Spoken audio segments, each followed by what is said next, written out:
damos un vistazo a lo que la Biblia nos enseña, en el caso bíblico, en otras culturas, en otras creencias a nivel mundial y en toda la historia, el tema es el mismo. Resulta imposible al ser humano contextualizar aquella experiencia a la que él llama divina. ¿Usted cree que para de repente comunicarle algo al ser humano? O sea, Dios no necesita hacerse religioso para hablarle a la gente a través de bases y doctrinas religiosas. Dios salvó a esa gente, las ayudó en la salvación antes de ese descubrimiento. Cuando tú miras entonces la creencia te brinda algo diferente. El simple hecho de mirar eso es mirar el hecho de que toda esa escritura y ese evangelio que nos presentaron ha sido tan manipulado y distorsionado a través de la historia por el mismo. Esa cita bíblica que acabamos de leer. Hay de aquel que le agregue una jota o una tilde a la escritura.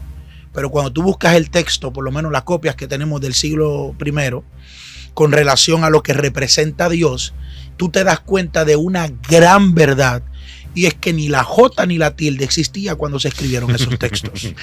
La entrevista que vas a ver a continuación pertenecía a un canal de YouTube antiguo que nosotros teníamos, esperando discreción de parte de los televidentes. Así que, sin más que hablar, disfruta de la entrevista que vas a ver a continuación.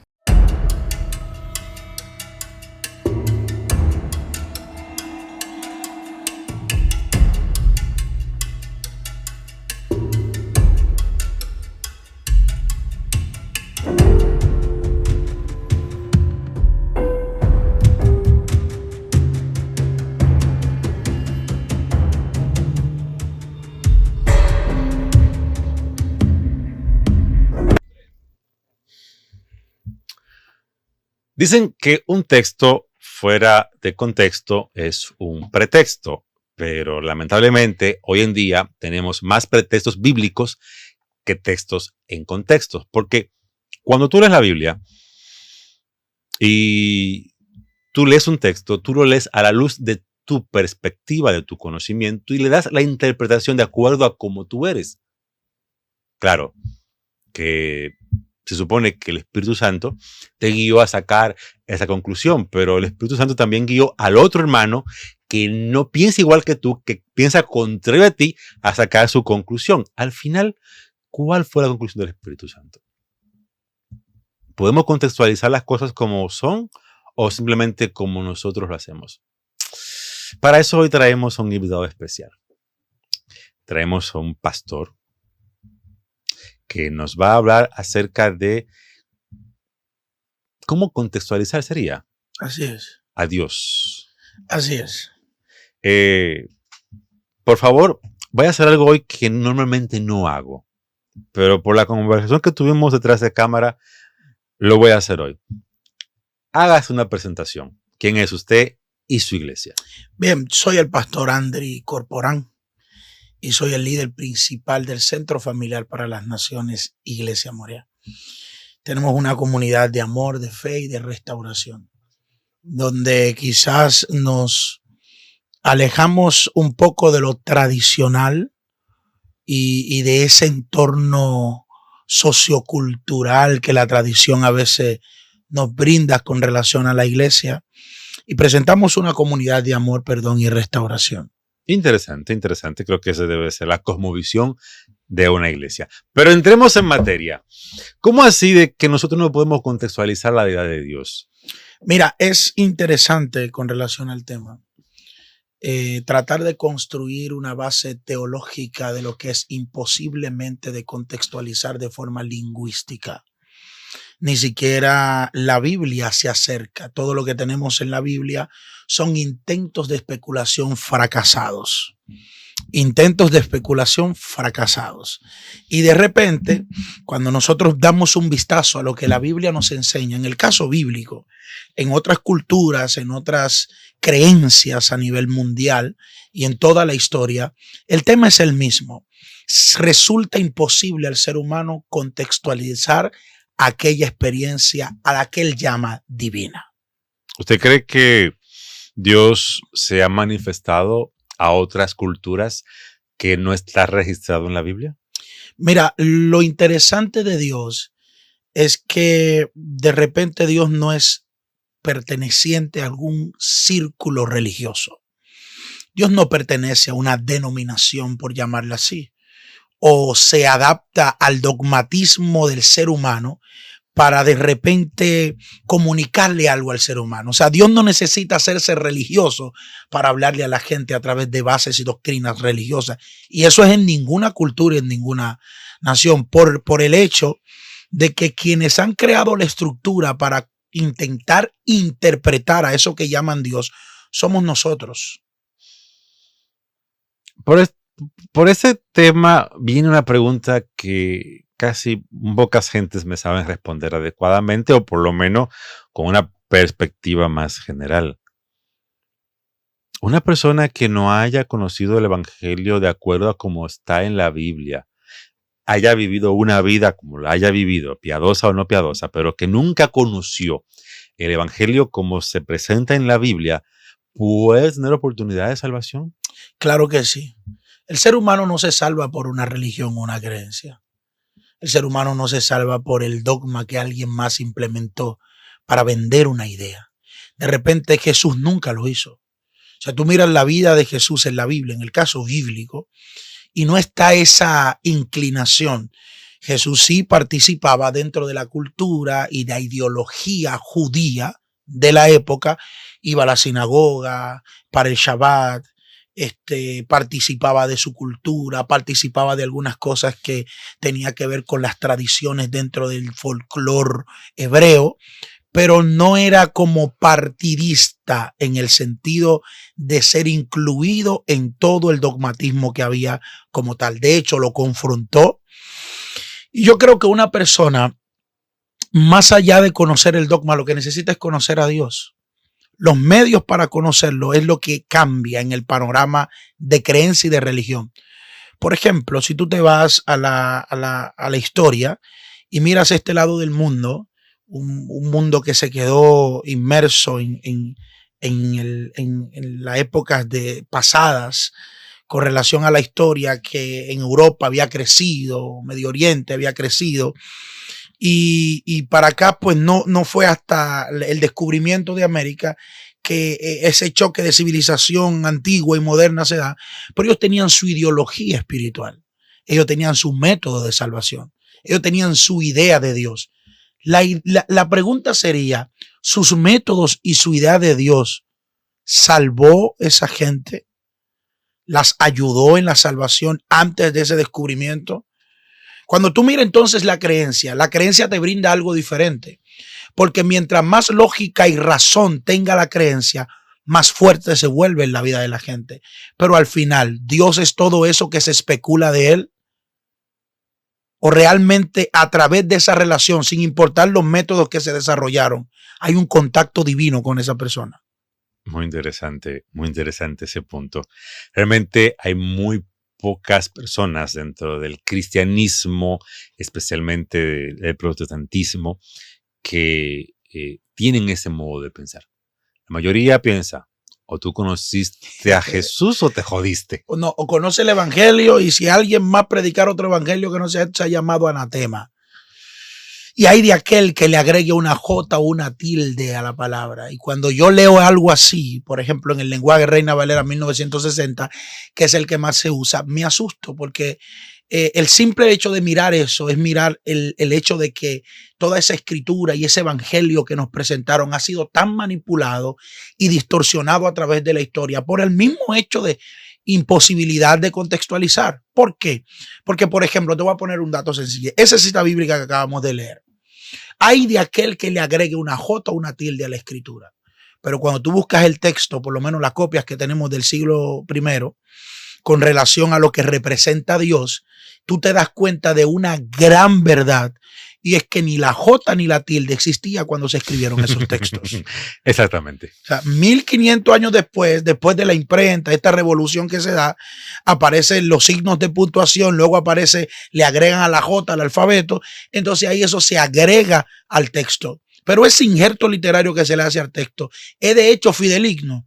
igual, una imposibilidad que intenta blindar una idea que ellos saben que cuando se le haga crítica van a tener problemas para responder. La relación con Dios, el conocer a Dios, el acercarse a Dios, no está basado estrictamente en la Biblia. ¿Se puede uno acercar a Dios por otros medios sin tener que necesariamente hacerlo a través del conocimiento bíblico? Bueno, para hablar de eso, entonces teníamos que hablar del origen de la canonicidad. ¿Qué es lo que busca el canon con relación a los libros bíblicos? Es tratar de traer coherencia a una ideología de fe. Cuando tú miras la Biblia, lo primero que tú te preguntas, por ejemplo, cuando yo leía y no era creyente, que de hecho era ateo, y de repente miro la Biblia, lo primero que yo me pregunto es, ¿cuál Dios? ¿Cuál Dios?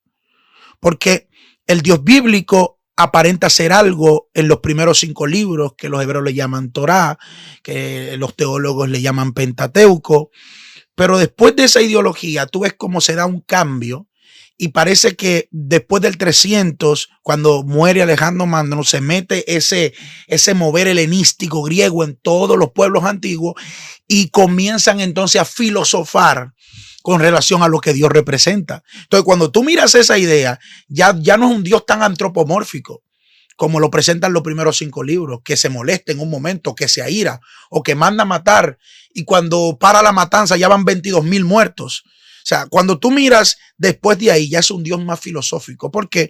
Porque el movimiento helenístico había arropado a esos pueblos y ya el pueblo de Dios había empezado a filosofar. Ahora, el peligro de la contextualización dentro de esa filosofía creó problemas teológicos abismales.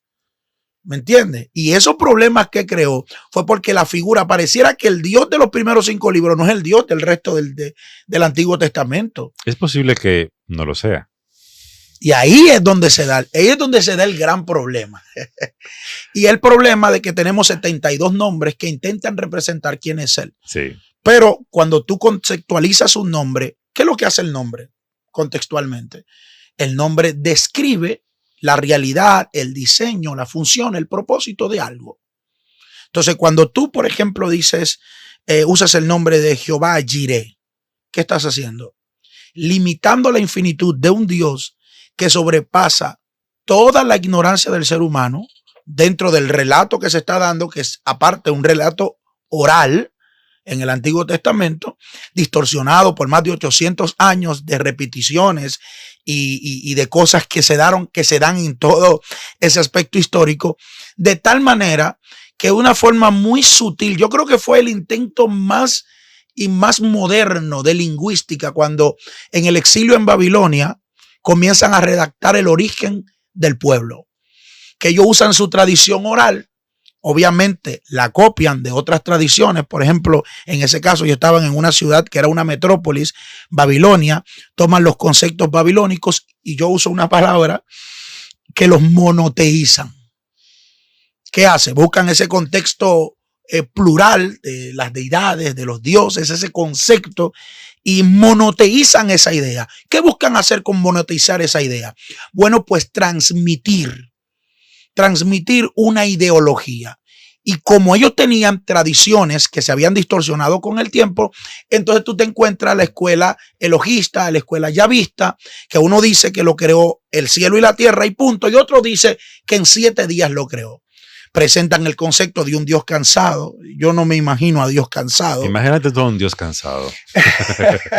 Que al 7º día descansó. Esa ideología que ellos la presentan, que realmente no es totalmente como la gente lo interpreta o lo cree, porque la gente cree que Génesis es el primer libro que se escribió. Y de hecho se considera como uno de los últimos del Pentateuco, de los primeros 5 libros. La gente piensa que también el Génesis lo escribió Moisés. Y otra de las más erradas ideas que tenemos en tiempos modernos es que la gente cree que la Biblia es la palabra de Dios. ¿No es la Biblia la palabra de Dios? No. ¿Contiene la Biblia la palabra de Dios? Ahí es donde está el secreto. Contener un mensaje divino no quiere decir que lo que se ha transmitido es un dictado. Entonces la gente tiende a interpretar la Biblia como que la Biblia es un dictado. Sí, la gente tiende a ver la Biblia como que cada cosa que está escrito ahí, Dios estaba mirando al futuro, a mi persona, exactamente lo que yo estoy haciendo, y mandó al que lo escribió a escribir las palabras exactas para que luego esas palabras exactas me las dijeran a mí exactamente, yo la aplique como él la dijo literalmente. Claro, algunas, porque tomando en cuenta que eso mismo, diríamos que en Deuteronomio, creo que es 19, toman un versículo que dice: el hombre no tome ropa, no vista como mujer, la mujer no vista como hombre. Y diríamos, eso Dios me lo dijo para la hermana María y para el hermano José de acá del 2022 en República Dominicana. Y luego un poquito más para abajo de ese versículo me parece que dice: si tu mujer te pega los cuernos, mata la pedra. Y ese texto, ¿qué hacemos con él? Sí, mira, es tanto esto de errar con relación a lo que estamos hablando. Te lo voy a poner en este punto. Tú te miras la Biblia y cada vez que había una experiencia, que el pueblo tenía una experiencia con Dios, lo nombraba de alguna manera. Uh-huh. Por eso cuando Moisés está en el monte frente a la zarza, él dice: ellos no me creerán y dirán, no se te ha aparecido Jehová. Cuando tú buscas la forma de interpretar eso, tú te das cuenta que de lo que Moisés está hablando es que esto no se parece a nada de lo que me han contado o de lo que yo he escuchado acerca de Dios. Uh-huh. Él dice: no se te ha aparecido Jehová. ¿Qué nombre les doy? Ese nombre no solamente revelaba un aspecto nuevo con relación a Dios, sino que Moisés estaba construyendo desde el propio perfil de vida una nueva ideología con relación a Dios. Cuando él presentara esa ideología dentro del pueblo tenía que producir una manifestación. Pero a consecuencia de lo que he conocido, ellos dirán: no se te ha aparecido Jehová, porque la revelación de Jehová es hasta aquí, es cuadrada. Uh-huh. Para tener una manifestación diferente a lo que hemos conocido de Jehová, tenemos que tener otro nombre. ¿Qué nombre les doy? Entonces ahí viene la revelación del próximo nombre. Yo soy el que soy, me envió. Entonces ahí comienza a construirse otra base. Una base diferente, una base distinta dentro del pueblo. Y ahí es donde ocurren tantas cosas. Cada vez que tú miras que alguien tiene una experiencia con Dios, construye una ideología diferente acerca de Dios. Mira, tomando eso que tú estás diciendo en cuenta, que me parece muy interesante, podríamos determinar que los demás pueblos que no son Israel y que no tuvieron el tipo de experiencia que se registra en la Biblia, tuvieron su experiencia con Dios y lo que hicieron fue que le pusieron un nombre. Ahí vamos. Y entonces, en ese nombre, claro, como no lo tenemos registrado en el libro que nosotros hemos aceptado como el único verdadero para hablar de Dios, lamentablemente es una manipulación que nos han hecho. Porque yo no creo que haya sido un error nuestro, sino que alguien que tenía el poder, tenía el libro en la mano y podía usarlo para manipular, dijo: mira, después de este libro, después de esto que yo te acabo de entregar, aquí no hay más nada. Y tú tienes que obedecer eso como está escrito ahí. Y como yo lo interpreto... Esa persona tiene un nombre. Esa persona que hizo eso tiene un nombre. Constantino. Constantino. Como yo lo interpreto, no como tú lo quieres, no. Como yo lo interpreto, lo que yo interpreto, yo te lo voy a explicar. Luego tú le vas a contar a los demás como yo lo interpreté. Y si no es como yo lo interpreté, tú no estás sacando del libro lo que tiene. Ahora, si alguien más te viene a hablar del mismo Dios, pero no lo saca del libro, está equivocado y se va para el infierno. Así mismo es. Y eso se ve hasta en este tiempo. Pero hay cosas que no se pueden ocultar de la Biblia. ¿Cómo cuáles? Bueno, una de ellas son las tensiones que ella representa dentro de sus propios textos y aparentes contradicciones. Tú te lees de repente 2 Samuel 24 y te encuentras una cita que dice que Dios incita a David a censar el pueblo. Luego en 1 Corintios capítulo 21 se habla de la misma historia con relación a David, al censo del pueblo, pero una peculiar idea. Satanás es quien lo invita a censar el pueblo. Entonces, la pregunta sería: ¿quién lo censó? ¿Quién lo envió a censar? ¿Lo envió a censar Dios o lo envió a censar Satanás? Depende de qué perspectiva tú quieras la respuesta, porque si la quieres desde la perspectiva común, diríamos que fue Satanás usado por Dios. Si la quiere desde la perspectiva más lógica y más analítica, diríamos que fue Dios sino Satanás. Ahí voy. Y si yo te dijera que no fueron ninguno de los dos. Lo más realmente lógico sería eso. Porque había una forma, ¿no? Ahora se usa en términos modernos, es patentizar. Tú de repente vas a tirar un libro y hay una editorial que toma tu libro, la idea, la fórmula y vende. Entonces tú estás vendiendo tus derechos, haciendo un negocio con la editorial y dividen beneficios. Pero la patente, ¿quién es? Es mía. No, la patente es tuya. Uh-huh. Pero ¿quién es el que está autorizando y comunicando lo que tú estás vendiendo? La editorial. La editorial. Entonces, dentro de todo eso, la editorial busca realmente producir tu patente, la tuya, la que tú propusiste a ellos. En el caso de la Biblia es parecido. O sea, tú buscas que todo lo que buscan hacer en la Biblia y justificar tiene que ver con base a su imposibilidad de contextualizar a Dios. Y dijo Dios me envió a matar. Exacto. Y dijo Dios que hiciera tal cosa. En el nombre de Dios se han organizado las más grandes guerras. No solo en tiempos antiguos. Estamos hablando de la Inquisición. Estamos hablando del abuso que ocurrió hace unos años en Guyana, ¿verdad? Que se murieron más de 800 personas. Que murieron base ¿a qué?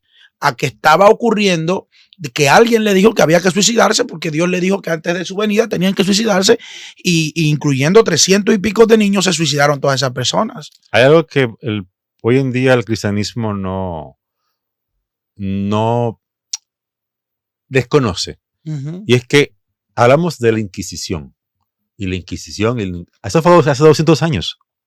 Sí, pero la gente cree que fue hace mucho. En España, hace 200 años, se mataban a las personas en el nombre de Dios. 200 años. Tú no eras católico y te mataban. Exacto, o sea, no una cuestión de que hace miles de años, hace apenas 200 años. Y hoy en día tenemos en República Dominicana, en algunos países del Caribe y de Centroamérica, unos grupos religiosos que si los dejan, lo hacen de nuevo, ¿eh? No, claro, no, esa idea no puede pasar por ahí, ¿no? Porque, exactamente. Esa idea no puede pasar por ahí, ¿no? Gordy, te amamos en el nombre del Señor, pero a veces yo siento que si el Estado te da el poder, tú nos matas. No, y no solo eso, mira, a veces es peligroso. No lo dudo. Es sinceramente que lo estoy diciendo. Es peligroso mirar esa área religiosa. Porque esa profunda religiosidad que se da con estos movimientos que hemos visto en estos tiempos modernos, de repente lo está en la ignorancia de no conocer realmente lo que es Dios en profundidad y afianzarnos en el dogmatismo. Porque es que hay gente, mira cuál es el problema de esta sociedad. El problema de esta sociedad es que la gente le es más fiel a la religión que a Dios. Sí. Uh-huh. Hay cosas que están conscientes de que no es mandato de Dios, de que la Biblia no lo dice, de que no aparece por ningún lado, pero el pastor dijo que eso va a venir así, eso va a venir así, porque y hay que creerlo y hay que decirlo, y ahí es donde están los problemas. Otro fenómeno que se ha dado últimamente, los pseudos maestros. Eso es un tema peligroso, porque ahora todo el que tiene una idea intenta vender su idea a través de las redes sociales. Entonces conocemos gente que nunca se ha detenido ni a hacer una base de estudios empírica. De bueno, me recomendaron estos libros, los voy a leer. No, ni siquiera eso. Yo escucho a fulano de tal. Lo que pasa es que la letra mata el espíritu. Ay, Dios. Dios. Y eso es otro problema. La forma de interpretación. Cuando usted busca la interpretación de la escritura, por ejemplo, yo conozco gente que me reveló el espíritu. Mira, yo te voy a decir un asunto. A mí me da un coraje cada vez que yo escucho a una gente decir, no, a mí me reveló el espíritu tal o cual cosa. Como que si de repente hablar del Espíritu de Dios fuera algo como tan sencillo, de que tú eres el centro del universo y Él está consciente de ti. Pero que usted no me puede limitar a Dios. Yo no lo estoy limitando. Es a ti que te limito. Yo te estoy limitando a ti, tu incapacidad. Tú no sabes bien ni leer ni escribir. Tú pones al Gordy o a Felipe o a Soporte a escribirte una carta de puño y letra y te van a poner palabras sin H. No, lo que pasa, pastor, es que Dios, o sea, vamos a ser claros, vamos a ser Dios conscientes. desecha a los príncipes de este mundo y usa a los vil y menospreciados. Pero eso es otro texto que se ha malinterpretado totalmente. Porque de lo que la Biblia no está hablando es de mediocridad. La Biblia no está hablando de mediocridad, con todo respeto. Usted que no ha llegado ni a un octavo curso, no me quiera dar que un seminario. ¿Sabes que dentro de... Entonces no conocen, perdóname, no conocen bien el español. Y ya están hablando de hebreo, de griego, de arameo. No conocemos. Yo conozco gente que interpreta la Biblia y tú le das un examen de gramática y se queman. ¿Cómo tú vas a interpretar un libro con tanta riqueza gramatical y no vas a saber lo que es una hipérbole, no vas a saber lo que es una epopeya, no vas a saber lo que es una alegoría, no vas a saber lo que es un mito? Yo le digo a la gente que la tercera parte de Génesis, de Abraham para atrás, todo es mitología y la gente no lo cree. Todo es mitología eso. Y la gente se alarma y dice, ¿cómo? ¿Un mito? Ah, pues mentira. No, porque el mito no quiere decir que es mentira. Solamente que no es confirmable. Que no se puede confirmar, entra en la ley de irrefutabilidad. Tan sencillo como eso. Entonces tú miras a la gente y le hablas de algo como eso y la gente se te alarma. Y el relato de Adán y Eva entonces no es real. Ah, pues, yo quiero que entremos en razón y que podamos hablar. Porque exactamente los problemas que están en la Biblia y que se ven desde un punto espiritual fueron problemas que a ellos le ocasionaron grandes prejuicios.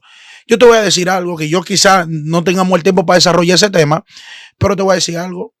Si yo te puedo decir a ti que hasta el 261 antes de Cristo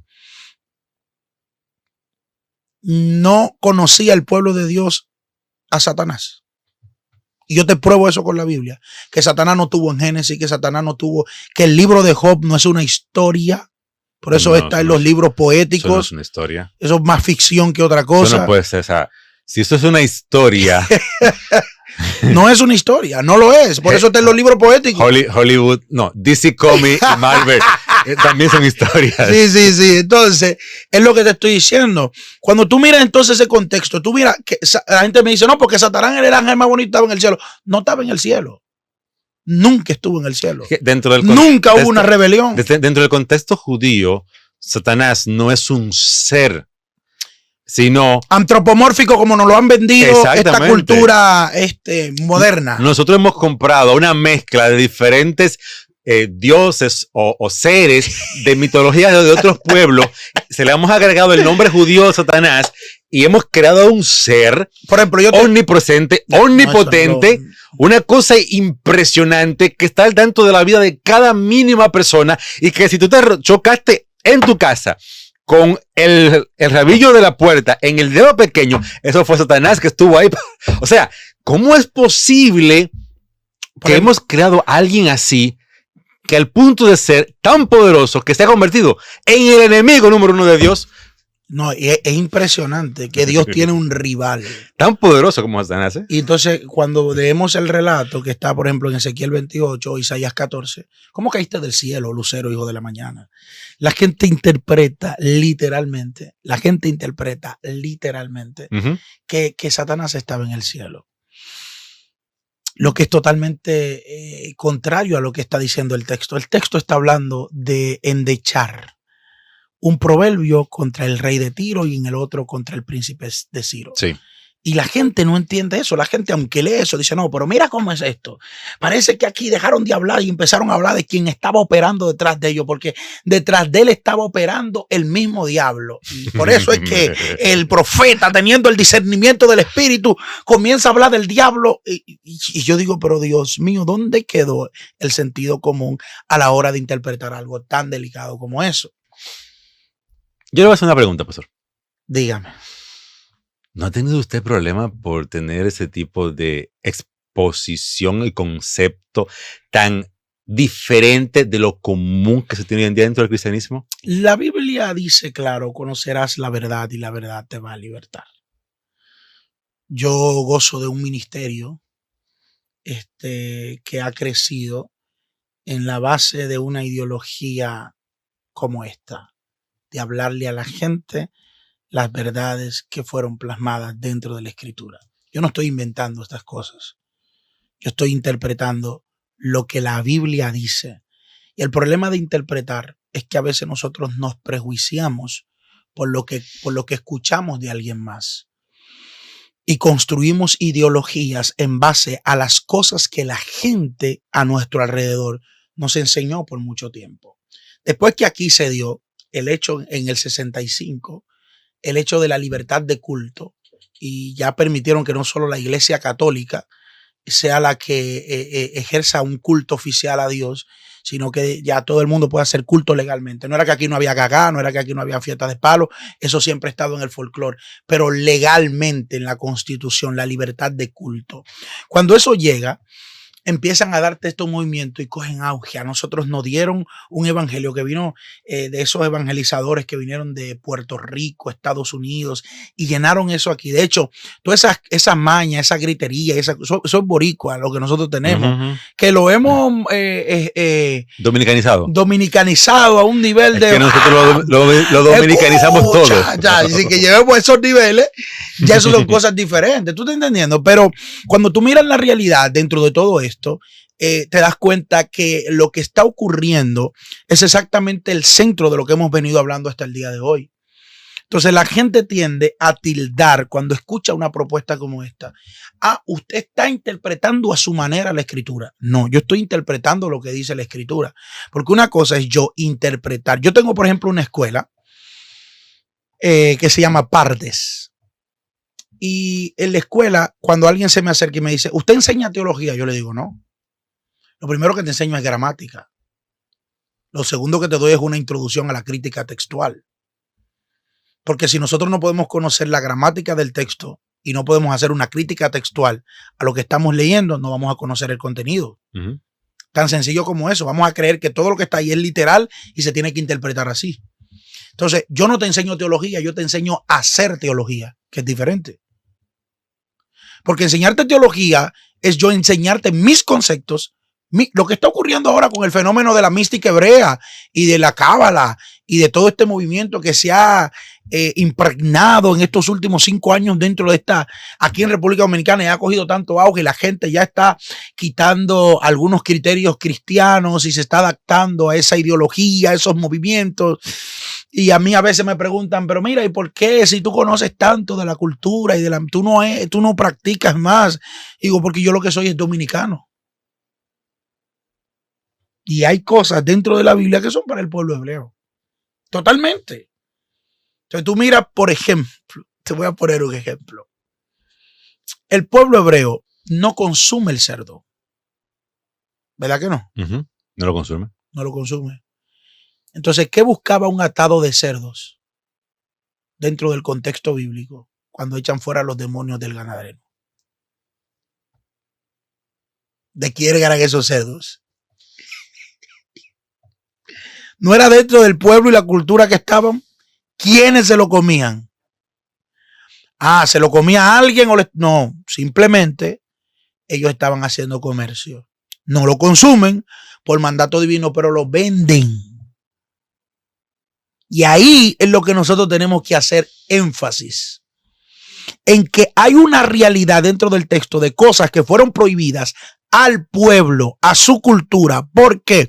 Porque su capacidad cognitiva de la época, pensante. O sea, usted tiene que saber que el relato que usted está leyendo, quienes lo desarrollaron fueron gente analfabeta. Sí. Que no sabían ni leer ni escribir.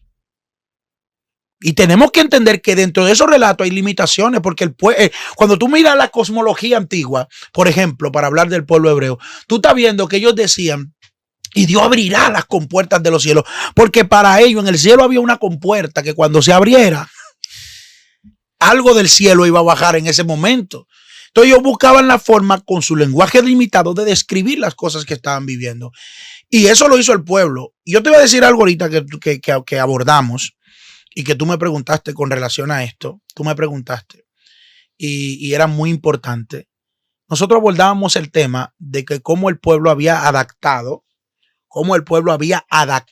esta realidad tan impresionante de tomar culturas de otros pueblos y hacerlas de ellos. Ujú. Era parte del... Israel, sin no tuviera los pueblos antiguos, y hay un texto bíblico que lo muestra, estas son pues las naciones que ha dejado Jehová para probar a Israel. Sin esos pueblos antiguos, sin esos desvíos que había tenido Israel, no hubiesen construido su teología o su ideología acerca de Dios. Hoy en día hay tantas personas que toman un texto de la Biblia y se lo mandan atrás al hermanito para echarle en cara su pecado, su mal o maldición, juicio. Toman textos, frases de la Biblia e insultan al hermano y dicen, no, porque así dice Jehová.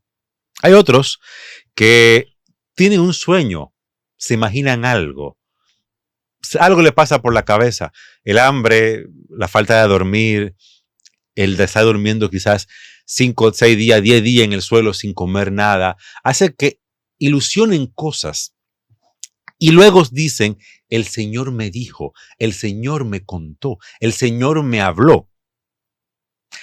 ¿Cuál Señor fue que le habló?